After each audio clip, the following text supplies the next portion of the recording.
지난 주일에는 그리스도인이 반드시 알아야 할 것 두 가지를 말씀드렸었습니다.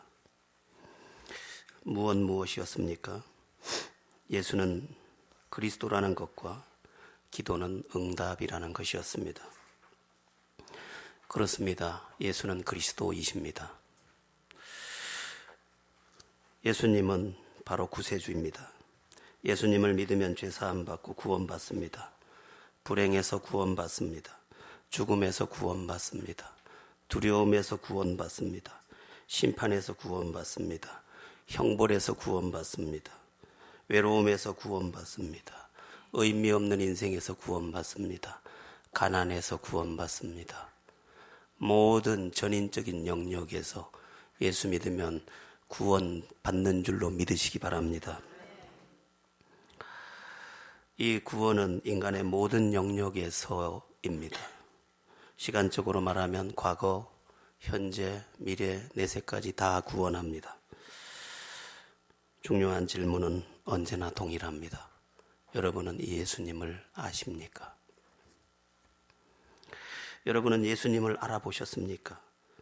다르게 묻겠습니다. 이 예수님을 만나셨습니까? 수십 년 교회 다녔다는 이야기를 묻는 게 아닙니다. 여러분이 진짜 예수님을 알고 예수님을 만나셨으면 이미 여러분 안에 구원이 시작된 것을 여러분이 알고 있고 또한 간증할 수 있습니다. 여러분 모두에게 예수가 발견되고 예수가 만나지는 은혜가 있기를 축원합니다. 기도가 응답이라는 사실도 발견해야 한다고 강조해서 말씀드렸었습니다. 중요한 사실은 기도는 연불이 아니라는 것입니다. 기도는 응답이고 능력이고 지혜고 등불이고 권세입니다. 그래서 기도를 알고 기도를 시작하는 사람은 캄캄한 가운데 다니지 않습니다.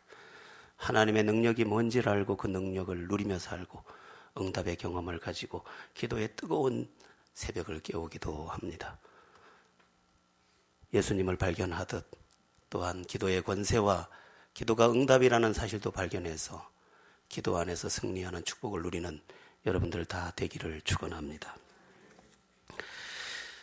그리스도인이 반드시 알아야 할 것에 대해서 말씀을 나누고 있는데, 그럼 그리스도인이 반드시 알아야 할 또 다른 사실은 무엇일까?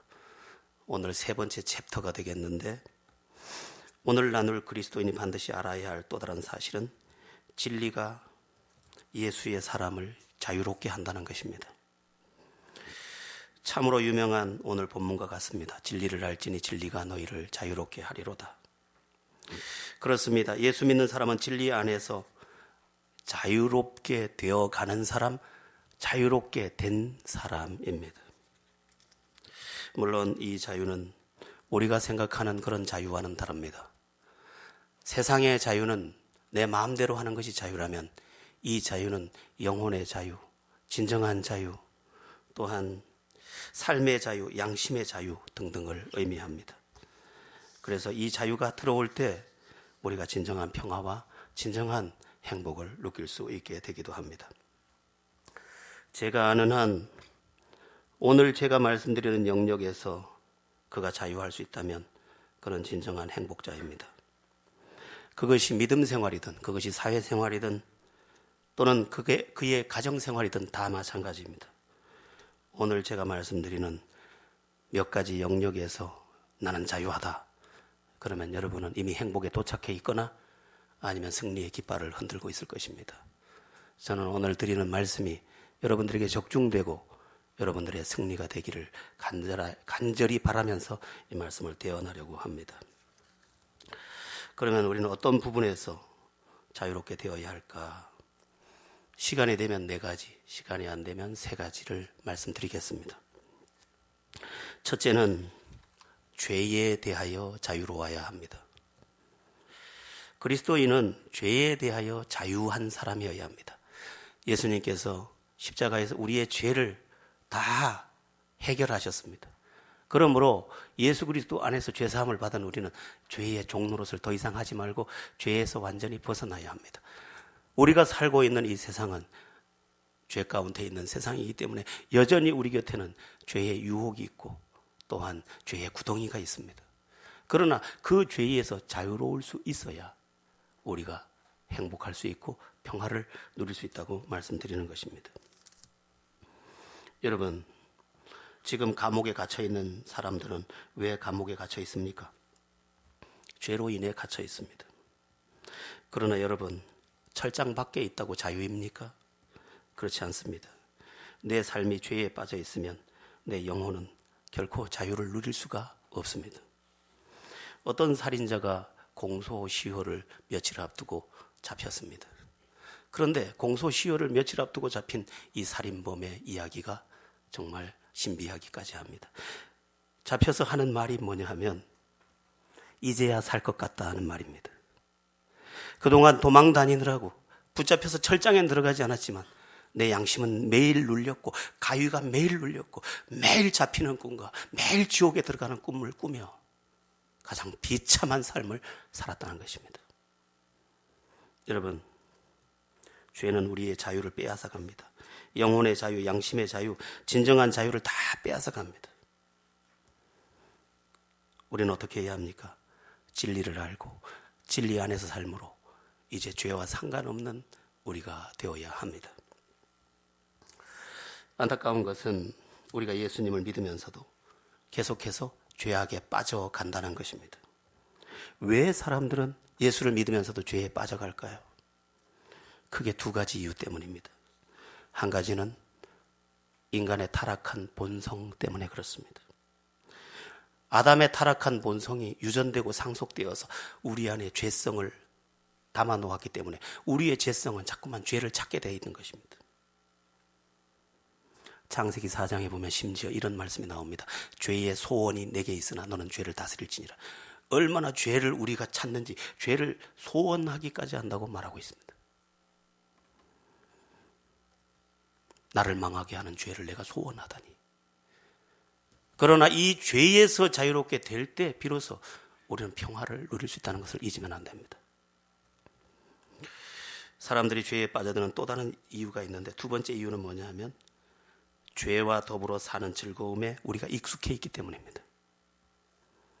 죄가 있어야 즐거울 수 있다고 착각하는 것입니다. 조미료가 들어있는 음식을 오래 먹다 보면 조미료가 들어있는 음식만이 맛이 있습니다. 조미료가 든 음식을 먹으면 몸에 해롭다고 해도 계속 그것에 익숙하기 때문에 그게 들어가야 그 맛이 나는 것입니다. 그러나 조미료를 넣지 않고 재료 자체를 먹다 보면 조미료를 넣지 않은 음식이 더 맛이 있고 소화도 잘 되고 건강에도 좋습니다. 그리고 재료 본연의 맛이 더 입에 감칠맛 나게 다가오게 되어 있습니다. 제가 드리는 말씀은 다른 게 아닙니다. 우리가 죄와 더불어 살지 않아도 얼마든지 행복할 수 있다는 것입니다. 제가 우리 아들에게 부탁을 하나 했습니다. 결혼을 하거든 밥을 잘 해먹고 살거라. 왜 하나님은 악어에게 6개월에 한 번만 음식을 먹어도 살게 만들고 인간은 하루 3번씩이나 먹게 만들었을까? 밥 먹으면서 행복하라고. 인간으로 하여금 6개월에 한 번 밥 먹으라고 하면 집에도 안 들어올 거니까. 그래서 하루 3번은 마주대해서 살라고. 그 소박함 속에 행복이 있다고. 왜 8시간만 지나면 집으로 돌아와서 자게 만들었을까? 왜 열흘간 앉아도 살 수 있도록 싱싱하게 안 만들었을까? 같이 자라고.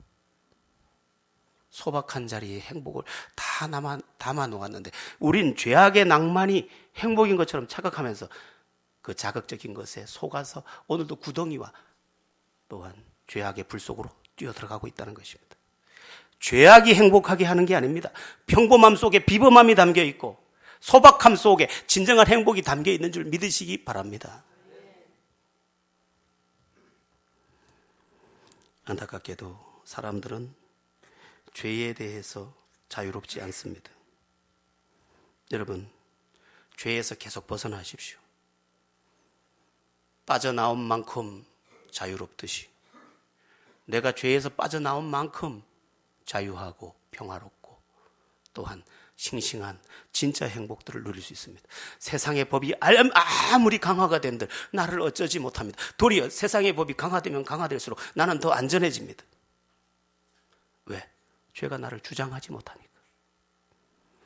여러분의 양심과 여러분의 믿음 안에 죄가 얽어맨 결박이 없기를, 그래서 여러분들이 자유의 노래를 부를 수 있기를 예수의 이름으로 축원합니다. 우리가 진리 안에서 자유롭게 되어야 한다고 말씀드렸는데 또 어떤 부분에서 자유로워져야 할까? 두 번째는 사람에 대해서 자유로워야 합니다. 사람에 대해서 자유로워야 한다. 따라해 보겠습니다. 사람에 대하여 자유로워야 한다. 그렇습니다. 사람은 사람 때문에 행복하고 사람은 사람 때문에 불행해집니다. 그래서 사람에게서 편안하고 사람에게서 자유로울 수 있어야 합니다. 만약 어떤 사람이 사람들이 나를 싫어할까 봐 눈치 보고 힘겨워한다면 그는 행복하기 어려운 사람입니다. 사람의 눈치 너무 보지 말고 하나님 앞에서 진리의 말씀대로 살면 되는 줄로 믿으시기 바랍니다. 슬프게도 많은 사람들이 사람들에 대해서 자유롭지 못합니다. 사람들이 나를 미워할 거야, 나를 싫어할 거야. 그럴 필요 없습니다. 인간의 평가는 절대 평가가 아니라 상대 평가이기 때문에 이 사람은 나를 좋아할 수 있고 그 사람은 나를 싫어할 수도 있습니다. 제가 이렇게 잘생기고 멋지지만 저를 싫어하는 사람도 더러 있습니다. 그렇다고 그 사람이 나쁜 사람이거나 내가 슬퍼하거나 내가 죽고 싶어질 필요는 전혀 없습니다. 더 중요한 사실은 내가 좋은 사람이 되면 된다는 것입니다. 다른 사람이 나를 좋게 평가해 주기를 기대하다가 그렇지 않아서 상처받지 말고 내가 귀하고 보배로운 사람이 되면 된다는 것이죠. 여러분은 어떤 사람을 좋아합니까? 저는 밝고 환한 사람을 좋아합니다. 여러분도 그러시죠? 그러면 밝고 환한 사람이 되십시오. 그러면 사람들이 여러분을 좋아할 것입니다. 여러분은 어떤 사람을 좋아합니까? 진실한 사람 좋아하시죠? 그러면 여러분 진실한 사람이 되십시오. 여러분 너그럽고 겸손한 사람 좋아하시죠? 그럼 여러분 너그럽고 겸손한 사람이 되십시오. 차분하고 조용한 사람이 좋다고요? 그럼 여러분도 차분하고 조용한 사람이 되십시오. 사람들은 참 이상합니다. 미워할 수밖에 없이 살면서 미워한다고 미워합니다. 이게 비극입니다.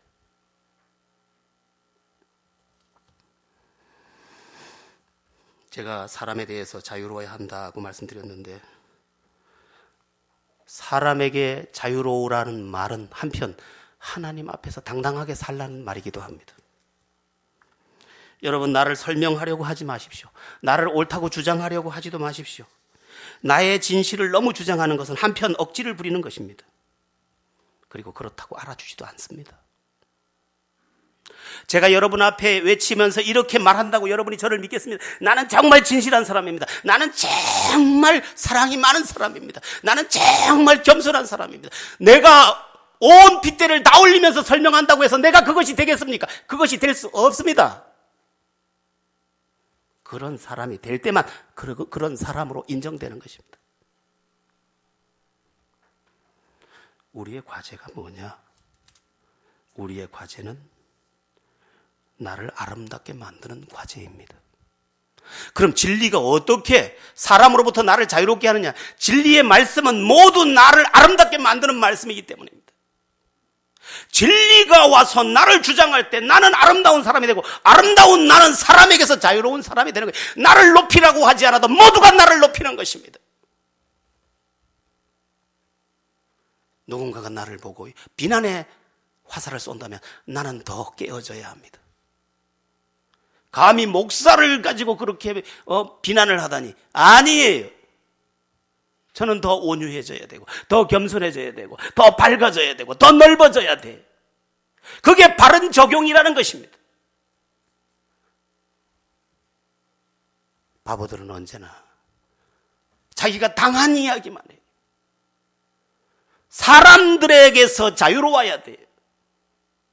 하나님 앞에서 아름다우면 모든 것이 아름다워져. 누구를 지칭하기는 참 어렵지만 지칭해도 될 한 사람은 있습니다. 김경순 집사님, 참 요새 보면 아름다워요. 참 아름다워요. 머리는 아줌마처럼 잘랐지만 참 아름다워요. 오늘 아침에도 제가 아침이 되면 창문을 여는 걸 좋아해서 창문을 열고 내려다 보니까 아무도 오지 않았는데 혼자 교회 앞을 쓸고 있더라고요. 혼자. 참 예쁜 사람이구나. 하나님의 은혜가 저 마음에가 닿았구나. 본래 착했지만 저 착함 위에 은혜가 들어가니까 아름답구나, 아름다워. 요새는 거의 권사급입니다. 새벽 기도도 안 빠져. 성경 제일 많이 읽어. 봉사의 자리 한 번도 안 빠져. 누가 저 사람을 함부로 대할 수 있겠어요? 여러분 모두 누가 나를 보고 뭐라고 할까 귀를 쫑긋 세우지 마시고 여러분 자신을 더 아름답게 빚어 만드시고 주님의 은혜로 여러분을 충만하게 하시기를 축원합니다. 그리스도인은 진리 안에서 자유로워야 한다는 주제로 말씀 나누고 있는데 세 번째로 우리가 자유로워야 할 영역은 어디일까? 세 번째는 나 자신입니다. 그리스도인은 나 자신에 대해서 자유로워져야 합니다. 나 자신에 대해서 자유로워야 하는 영역은 크게 두 가지인데 첫 번째는 상처받은 나의 과거에 대해서 자유로워야 합니다. 과거의 상처, 과거의 실패 등등의 발목이 잡히지 말아야 한다는 것입니다. 지나간 것에 의해 괴롭힘을 당하지 말아야 합니다. 어떤 청년이 이렇게 말했습니다. 나는 어릴 적에 상처가 많아서 성격이 이렇습니다. 또 과거의 상처가 너무 많아서 사람을 하나도 못 믿습니다. 한편 맞는 말이지만 정확한 말도 아닙니다. 상처가 그렇게 하는 것도 맞지만 냉정한 의미에서 보면 상처가 없는 사람은 이 세상에 단 한 사람도 없습니다. 누가 완벽한 환경에서 완벽하게 자라날 수 있었겠습니까? 단 한 사람도 없습니다. 누구나 아프게 자랐고 마음 한켠에 어두운 그림자 하나 감춰두고 사는 것입니다. 그러니까 과거의 상처를 가지고 자기를 정당화하려고 하거나 그것을 울고 먹으면서 내 나쁜 성격을 다 받아내 달라고 하는 것은 억지입니다.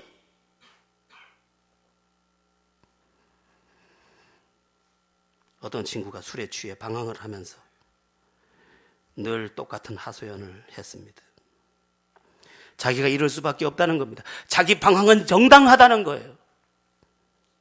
저도 그런 줄 알고 저도 그 대열에 끼어서 저도 방황해 보았습니다. 그러나 그것은 스스로 속는 것입니다. 아무도 완전한 가정에서 자랄 수 없었고 완전한 부모를 만날 수 없었기 때문에 또 이 세상에는 완전한 사람이 없기 때문에 완전한 조건에서 살 수 있는 사람은 아무도 없기 때문에 모두 상처를 안고 살아야 했습니다. 어떤 여학생은 초등학교 6학년 때 엄마에게 뺨 한 번 맞았답니다. 그게 모욕감이 돼서 엄마가 평생 미웠다는 거예요. 뭐 뺨 한 대 가지고 그래. 난 하루에도 15대씩 맞았는데.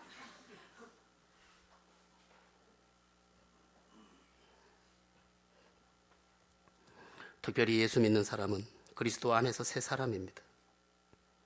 이전 것은 지나갔으니 보라 새 것이 되었도다. 주께서 말씀하셨습니다. 새 창조가 우리 안에 일어났으니 이젠 새 인생을 살아야 하는 것이 우리들이라는 것입니다. 그러므로 과거의 상처를 그만 울고 먹어라. 과거가 어땠다고 과거는 흘러가게 두어라. 과거와 화해해라. 과거를 어떻게 하겠다는 것인가. 당신의 부모가 당신에게 모욕을 줬다 할지라도 그 부모는 그것이 최선이었다. 어떻게 할 것인가. 부모도 열심히 사는 중에 강아지도 걷어차야 됐고 내 다리도 걷어차야 살 수 있어서 그날 걷어찼다면 그것을 용납하지 않고 어떻게 나는 새 인생을 살 것인가.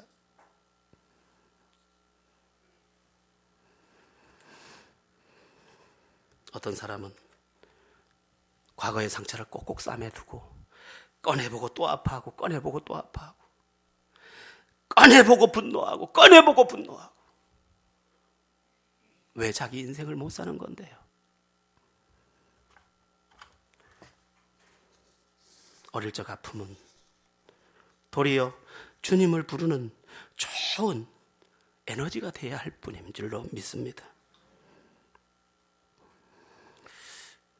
안타까운 것은 이것입니다. 앞에도 잠시 말씀드렸는데 저마다 사랑받고 싶어 하면서도 사람들이 자기를 미워하도록 계속해서 반복한다는 것입니다. 여러분, 나는 방황해도, 나는 함부로 해도 나를 미워하면 안 된다고 말하지 마십시오.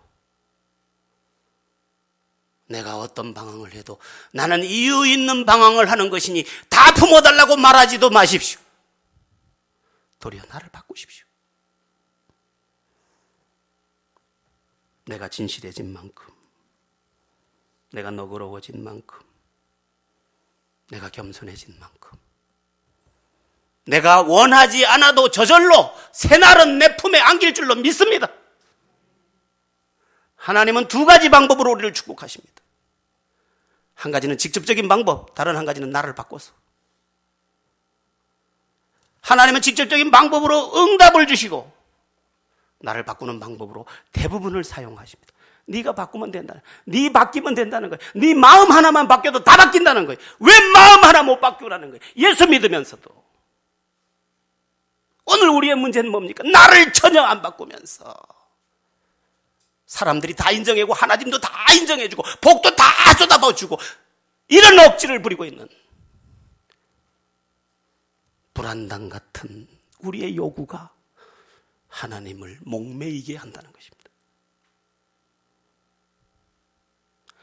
나는 누리안교회 담임 목사로서 또 하나의 교회를 원치 않습니다. 너무 병든 교회, 그저 과거도 못 벗어나는 교회, 옛사람도 못 벗어나는 교회는 의미 별로 없어요. 지금 우리에게 요청되는 건 뭡니까? 새 교회야, 새 교회. 그리고 새롭게 되는 거예요. 그러면 하나님의 두 가지 은혜가 우리에게 오게 되어 있습니다. 직접적인 응답으로 주시는 은혜와 나를 변화시켜서 임하게 하는 은혜가 다 내게 오는 것입니다.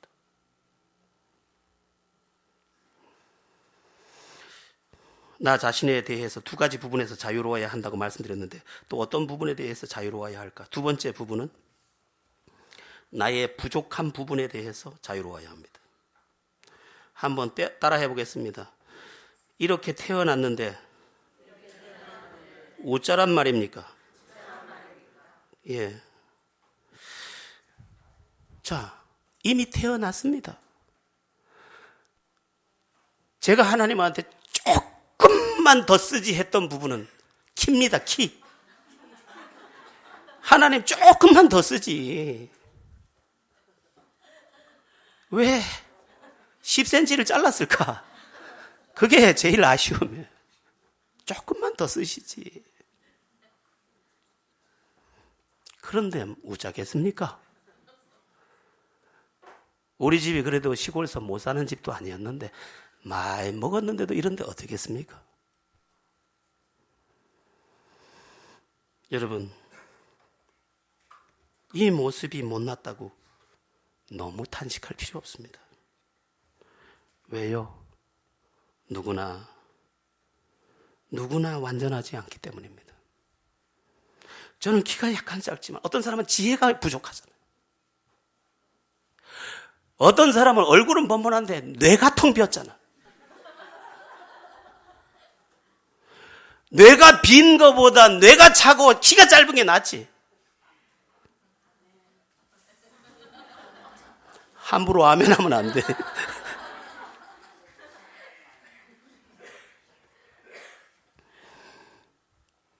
지금 고인이 된 최진실 그분의 인기가 하늘을 닿을 때 사람들이 얘기했습니다. 이렇게 예쁜 몸을 주신 부모님께 감사하죠. 그러니까 네, 감사해요. 그런데요, 저는 엉덩이가 조금 못 나가지고요. 누구도 완전하지 않습니다. 그러면 왜 하나님은 완전하게 인간을 만들지 않고 어느 부분에 대해서 부족함을 주셨을까?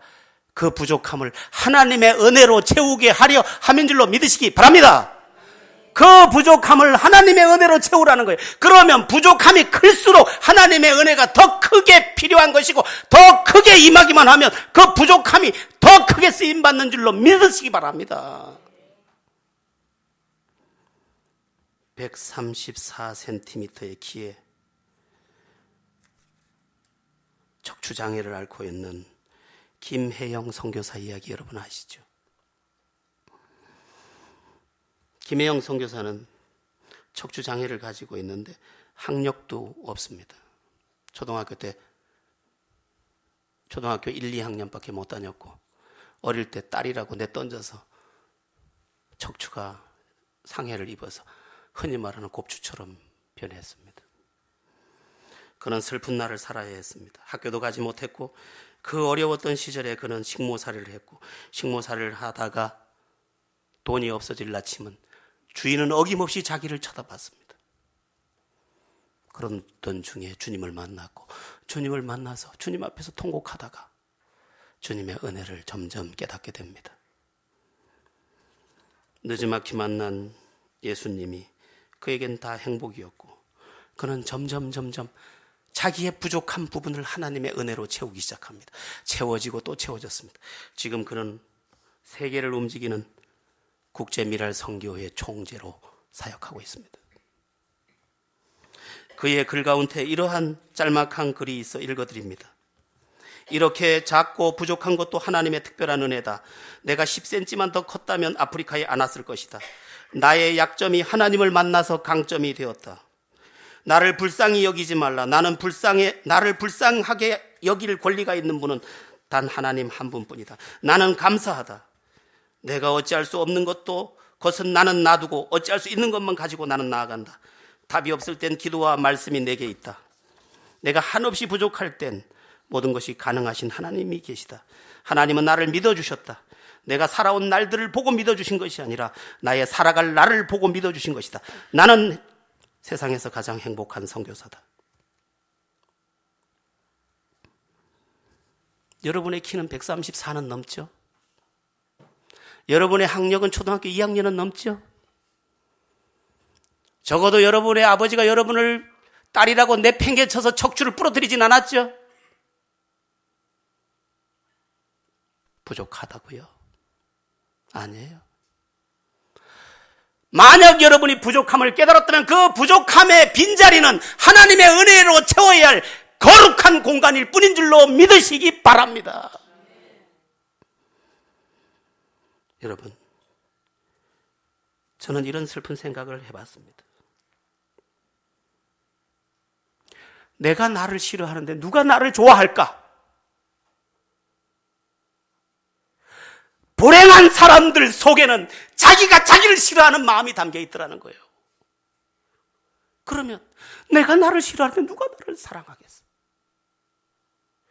나도 나를 미워하는데 누가 나를 사랑하겠어? 최소한 내가 나를 사랑해야지.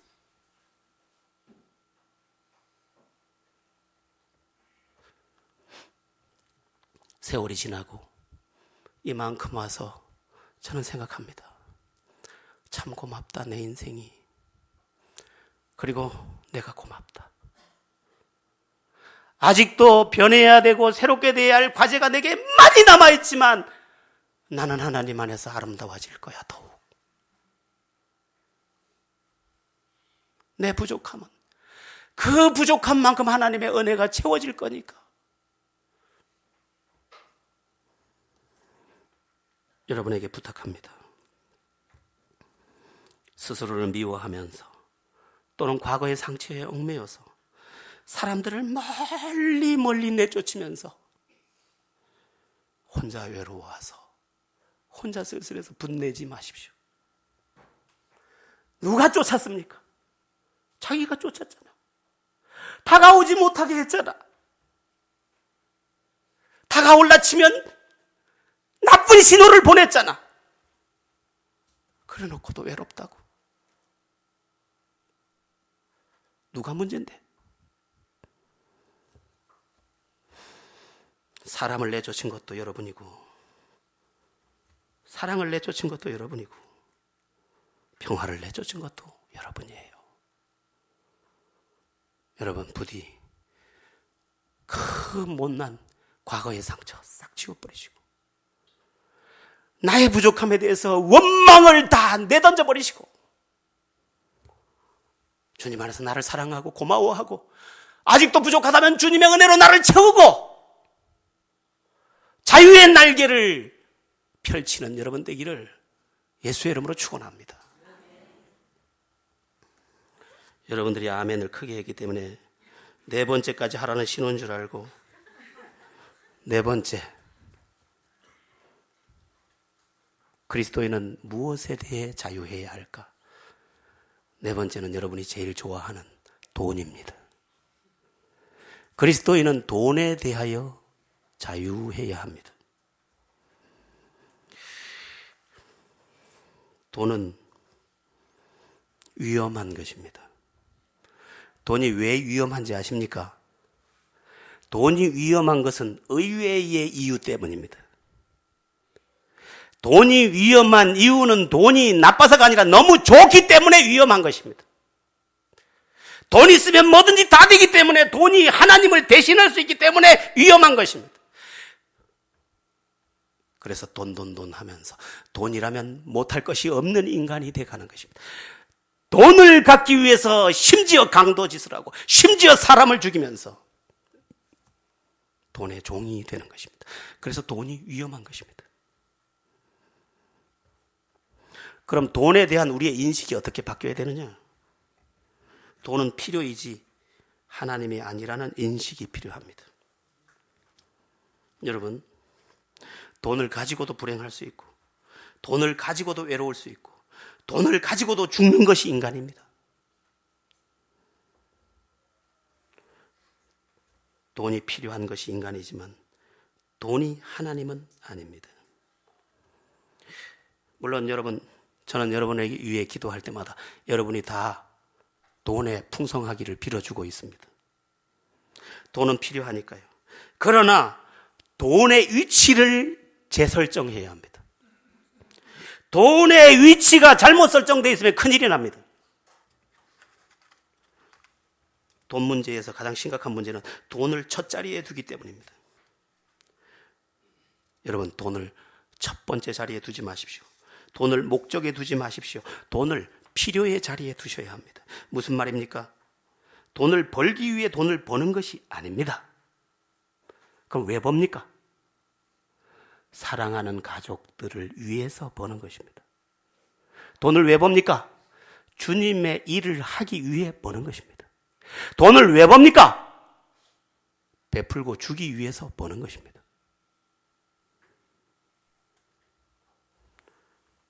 여러분, 돈의 목적이 바뀌어야 합니다. 그러면 돈이 아름다운 재료가 됩니다. 사랑하는 아내를 위해서 열심히 땀 흘리는 그 순간, 그 순간도 행복한 순간이에요.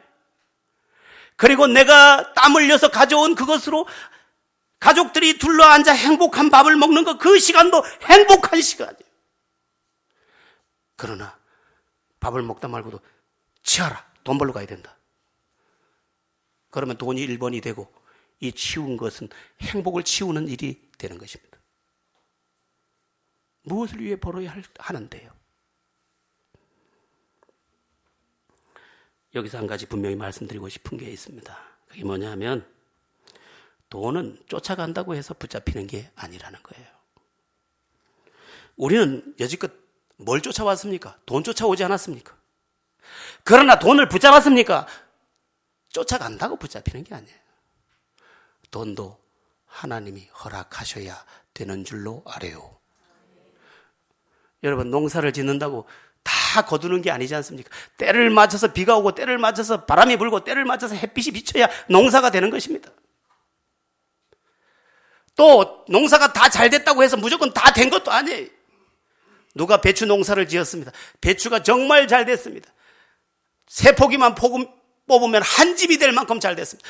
행복해서 어쩔 줄 몰랐습니다. 그러나 출하 시기가 딱 됐을 때 깜짝 놀랐습니다. 다른 집도 다 그렇게 잘 돼서 배추값이 인건비도 안 나오는 시세라는 것입니다. 농사는 잘 됐는데 거둘 건 없어요. 쫓아간다고 되느냐? 아니에요. 하나님이 허락하셔야 되는 줄 믿으세요. 하나님이 허락해서 되는 거예요. 제 이야기는 농사 이야기가 아닙니다. 우리 인생이 그렇다는 겁니다. 아무리 수고하면 뭐합니까? 때 맞춰서 내 품에 안겨줘야 내 건데. 저희 시골에 저희 아버님이 소를 늘 키우셨어요. 근데 참 감사했던 때가 있어요. 신비하게도 암송아지가 비싸면 소가 암송아지를 낳고, 수송아지가 비싸면 수송아지를 낳고, 또 제가 또 돈이 필요할 때쯤 되면 쌍둥이를 낳아주고. 여러분에게도 그런 은혜가 있기를 축원합니다. 네. 자, 그럼 돈에서 자유롭게 되는 길이 뭐냐? 세 가지입니다. 누리고, 뭐라고요? 누리고, 두 번째 나누고, 세 번째 드리고. 그렇습니다. 누려, 첫 번째 그 돈을 누려야 돼. 돈 모아서 뭐 하려고요? 누려요, 첫 번째. 그리고 특히 누리한 교회를 다니니까 누리세요. 누리고, 그 다음에 뭐라고요? 나누고, 또 뭐요? 드리고. 예. 샘물 있죠, 샘물. 예전에는 시골에 가면 샘물이 있어서 그 물을 동네가 다 퍼마셨죠. 신비한 게 있습니다. 물을 안 퍼먹으면 샘물이 막힙니다. 그래서 어떻게 하냐면 어른들이, 사람들이 농사일에 바빠서 안 퍼먹으면 막히는 줄 알기 때문에 뚫어 놓습니다. 물이 흐르도록. 그래야 계속 올라오니까. 돈은 물과 같이 흘러야 하는 줄로 믿습니다. 움켜진다고 되는 것도 아니고, 쫓아간다고 되는 것도 아니고, 억지로 되는 것도 아니에요. 높은 뜻 숭의교회를 설립하고 현재 7개 교회로 분립한 김동호 목사님의 이야기를 제가 잠시 읽어봤습니다. 높은 뜻 숭의교회를 설립할 당시에 좀 젠틀한, 격에 맞는 좀 젠틀한 사무장을 하나 두고 싶었는데 마침 마음에 드는 분이 한 분 계셔서 이렇게 프로포즈를 했더니 순순히 응해 주더랍니다. 정말 감사해서 감사를 드렸는데 이제 취임을 하기 이틀 전에 연락이 왔더랍니다. 이 사무장이 위암 말기라는 거예요. 그래서 너무 놀란 김동호 목사님이 신방을 갔습니다. 신방을 가면서 뭐라고 위로하지? 뭐라고 말하지? 교회의 손실도 크고 이거 어떻게 하지? 그래서 가는데 하나님께서 다른 말씀을 전혀 주시지 않고, 신방을 가면 말씀을 전해야 되는데 딱 한 말씀만 주더라는 거예요. 주가 쓰시겠다 하라. 풀어 가지고 오라. 풀어 데리고 오라. 마태복음 28장에 나귀를 풀어서 끌고 와라. 그리고 주인이 묻거든 주가 쓰시겠다 하라. 그 말씀을 자꾸 주시더라는 거예요. 그래서 하나님이 자기를 감동해서 주시는 말씀이기 때문에 그 사무장 될 사람에게 찾아가서 말했답니다. 주가 쓰시겠답니다. 당신을 풀어 가지고 오랍니다. 당신의 인생을 다 주님께 드리겠다고 지금 여기 서원하십시오. 그랬더니 지금 수술해야 될 판이고 말기암이고 죽어갈 판인데 다 가져오라니요. 뭘 풀어 가져와요? 뭘 드려요? 당신 인생 다 드리겠다고 서원해라. 내가 기도하겠다. 그 자리에서 서원하고 목사님 내외도 울고 그 집사님 내외도 울고 같이 갔던 모두가 울면서 풀어 데리고 오라. 주가 쓰시겠다라. 그러면서 기도를 했답니다. 그 이후의 결과에 대해서 기록해 놓기를, 그 후 20년 동안 재발 없이 아직도 높은 뜻 숭의교회를 가장 충성되게 섬기는 주님의 일꾼이 되었다. 그렇게 간증해 놓은 걸 제가 박스로 옮겨왔습니다. 여러분, 앞이 막힙니까? 물질의 문제를 푸는 것은 물질을 풀어야 되는 거예요. 사람의 문제를 푸는 건 사람을 풀어야 되는 거예요. 그 물질 문제를 가지고 너무 인색하고 너무 아집에 빠져 있으면 우리의 삶은 누가 열 것인가? 그 다음부터 김동호 목사님은 한 가지 원칙을 발견했답니다. 주를 위하여 쓰면 풀린다. 이게 당신의 슬로건이에요. 그래서 당신 간증도 하나 남겨놨습니다. 높은 승의교회가 대학교 강당을 빌려서 예배하다가 대학 측으로부터 나가라는 통고를 받았는데 그때 저축을 200억을 해놨답니다. 이 200억으로 교회를 짓자 그렇게 얘기를 했는데 주님은 그렇게 말하지 않았습니다. 장애인 재단을 위해서 쓰기로 만들어 놓은 200억을 왜 건축에 쓰느냐? 200억 전체를 장애인 재단을 위해 쓰고 너희들은 주를 위해서 다시 헌신해라. 그래서 200억을 10원도 쓰지 않기로 당회에서 결의하고 선포하고 장애인 재단의 200억 전체를 다 쓰고 하나님의 때를 기다렸더니 하나님께서 하나를 7개로 만들어서 지금 7개의 교회를 만들어냈고 수십억의 교회를 하나님께서 그냥 단번에 딱 지어서 선물로 주셔서 그 교회에서 사역하고 계십니다.